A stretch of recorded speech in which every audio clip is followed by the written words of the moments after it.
World cup సాధించిన champions స్వదేశానికి వచ్చేశారు.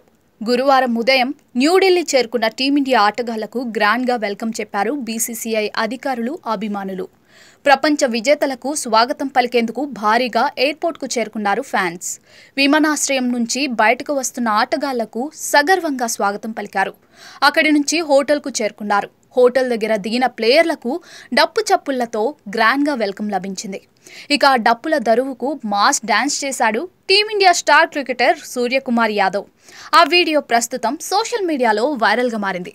టీ20 ప్రపంచ కప్తో స్వదేశానికి చేరుకున్న టీమిండియా ఆటగాళ్లకు గ్రాండ్ వెల్కమ్ లభించింది. ఎయిర్పోర్ట్ నుంచే అభిమానులు నీరాజనాలు పలికారు. వరల్డ్ కప్ను చూపిస్తూ కెప్టెన్ రోహిత్ శర్మ అభిమానులకు అభివాదం చేశాడు. ఇక అక్కడి నుంచి బస్సులో బయలుదేరి ఐటీసీ మౌర్య హోటల్కు చేరుకున్నారు ఆటగాళ్లు. ఆ హోటల్ దగ్గర డప్పు చప్పుళ్లతో సంప్రదాయబద్ధమైన స్వాగతం లభించింది. ఈ క్రమంలోనే డప్పు దరువుకు Team India star cricketer mass dance చేశాడు.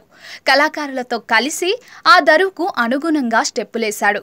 పక్కనే ఉన్న యువ క్రికెటర్ యశస్వి జైస్వాల్ సైతం చిందులు వేశారు. సూర్యకుమార్ యాదవ్ డాన్స్ చేయడంతో సెలబ్రేషన్స్ పీక్స్కు చేరుకున్నాయి. ఈ వీడియో ప్రస్తుతం నెట్టింట వైరల్గా మారింది. సూర్యభాయ్, నువ్వు తోపు డాన్సర్వి, నీ మాస్ డాన్స్ చూసి ఆశ్చర్యపోయామంటూ అభిమానులు సరదాగా కమెంట్స్ చేస్తున్నారు. కాగా వరల్డ్ కప్ ఫైనల్ మ్యాచ్లో డేవిడ్ మిల్లర్ క్యాచ్ పట్టి టీమిండియాకు కప్ను అందించాడు సూర్య. మరి సూర్య మాస్ డాన్స్ పై మీ అభిప్రాయాలను కమెంట్స్ రూపంలో తెలియజేయండి.